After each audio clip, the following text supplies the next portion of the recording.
Internet पर एक ऐसी पहेली मौजूद है जिसे दुनिया के सबसे तेज दिमाग वाले लोग भी आज तक पूरी तरह सुलझा नहीं पाए। एक ऐसी पहेली जो लोगों को कंप्यूटर स्क्रीन से उठाकर असल दुनिया की सड़कों तक ले गई। दुनिया के अलग अलग देशों में रात के अंधेरे में रहस्यमयी पोस्टर्स लगाए गए, डार्क वेब पर सीक्रेट वेबसाइट्स खुली, एनक्रिप्टेड किताबें मिली और कुछ लोग अचानक हमेशा के लिए गायब हो गए। लेकिन सबसे डरावनी बात, आज तक किसी को नहीं पता कि इस पहेली के पीछे इंसान थे या कुछ और। सब कुछ शुरू हुआ था सिर्फ एक फोटो से, और उस फोटो का नाम था सिकाडा 3301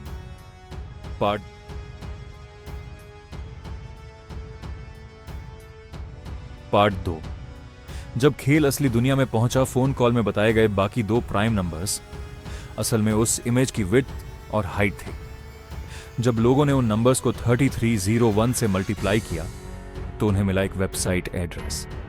वेबसाइट खुलते ही सामने था एक काउंटडाउन टाइमर और एक अजीब कीड़े की तस्वीर, सिकाड़ा। जैसे जैसे काउंटडाउन खत्म होने लगा, इंटरनेट पर एक्साइटमेंट बढ़ती गई और फिर टाइमर 0 पर पहुंचा। पेज अचानक बदल गया। अब वहां दुनिया भर के जीपीएस कोऑर्डिनेट्स दिखाई दे रहे थे। 14 लोकेशंस, 5 अलग अलग देशों में। अब यह खेल सिर्फ इंटरनेट तक सीमित नहीं था, अब लोगों को घर से बाहर निकलना था, असल दुनिया में। जब लोग उन लोकेशंस पर पहुंचे तो वहां इलेक्ट्रिक पोल्स पर लगे मिले रहस्यमय पोस्टर्स। पोस्टर पर था सिकाडा का सिंबल और नीचे एक क्यूआर कोड।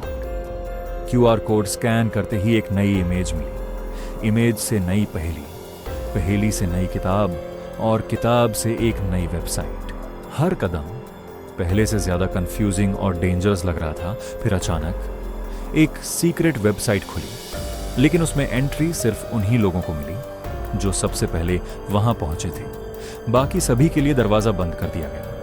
साइट पर सिर्फ एक लाइन छोड़ी गई, we want the best, not followers. Finalists को वार्निंग दी गई, किसी से बात मत करो और इस प्राइवेट स्टेज की कोई जानकारी बाहर मत आने दो। फिर पूरा इंटरनेट इंतजार करता रहा। दिन बीते, हफ्ते बीते और लगभग 1 महीने बाद एक आखिरी इमेज पोस्ट हुई। उसमें लिखा था, द पजल इज सॉल्व्ड।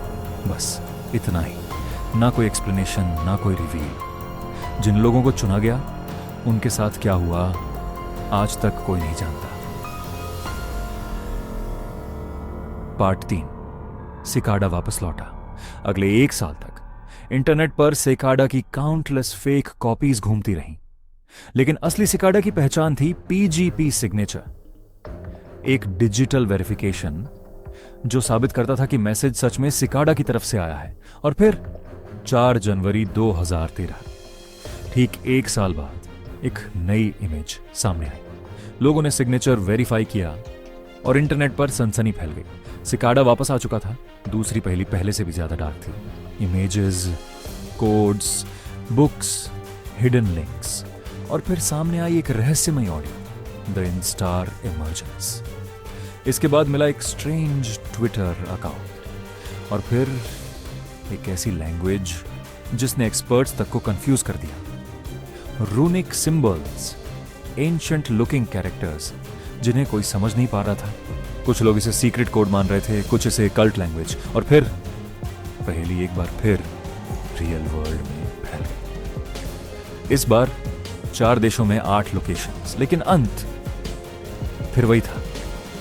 सबसे पहले पहुंचने वालों को प्राइवेट स्टेज में ले जाया गया, बाकी दुनिया को फिर अंधेरे में छोड़ दिया गया। Part 4, Libre Prim's 2014। तीसरी पहेली शुरू हुई, लेकिन इस बार सिकाडा ने दुनिया को दी एक किताब। नाम था लिबर प्रिमोस, मतलब द फर्स्ट बुक। यह किताब पूरी तरह रूनिक सिंबल्स में लिखी गई थी। अब जाकर लोगों को समझ आया कि पिछले साल मिले सिंबल्स का मतलब क्या था। लेकिन समस्या यह थी, कोई भी इस किताब को पूरी तरह पढ़ नहीं पा रहा था। 74 पेजेस में से सिर्फ 19 पेजेस डिकोड हो पाए। बाकी आज भी एन्क्रिप्टेड हैं। जो पेजेस ट्रांसलेट हुए उनमें रहस्यमयी फिलोसॉफिकल बातें लिखी थी। Privacy, freedom, human consciousness. कुछ लोगों ने इसे मैनिफेस्टो कहा, कुछ ने कल्च मटेरियल। किताब के कुछ पेजेस डीप वेब की हिडन वेबसाइट्स की तरफ इशारा करते थे, लेकिन उनमें से कई वेबसाइट्स आज तक नहीं मिली। और शायद सबसे डरावनी बात यही है, आज तक कोई भी लाइबर प्राइमस को पूरी तरह डीकोड नहीं कर पाया। फाइनल पार्ट, असली सच क्या है? तो आखिर सिकाडा 3301 था क्या? एक secret society, government experiment, hackers का अंडरग्राउंड नेटवर्क, बास्कार, या इंटरनेट का सबसे बड़ा साइकोलॉजिकल गेम? कुछ लोगों ने दावा किया कि वे इस पहेली को जीत चुके हैं। उनके मुताबिक फाइनल स्टेज के बाद उन्हें डार्क वेब पर एक प्राइवेट फोरम में ले जाया गया। वहां करीब 20 रिक्रूट्स मौजूद थे। उन्हें बताया गया सिकाडा 3301 एक डिसेंट्रलाइज्ड इंटरनेशनल ग्रुप है जो प्राइवेसी और क्रिप्टोग्राफी में विश्वास रखता है। उनका मकसद था ऐसे सॉफ्टवेयर बनाना जो सर्वेलेंस और सेंसरशिप के खिलाफ हो। लेकिन धीरे धीरे लोग गायब होने लगे। कुछ ने इंटरेस्ट खो दिया, कुछ ने कांटेक्ट, और फिर सिकाडा खुद गायब हो गया। आज तक किसी को नहीं पता इसके पीछे एक इंसान था या पूरी दुनिया में फैला कोई हिडन नेटवर्क।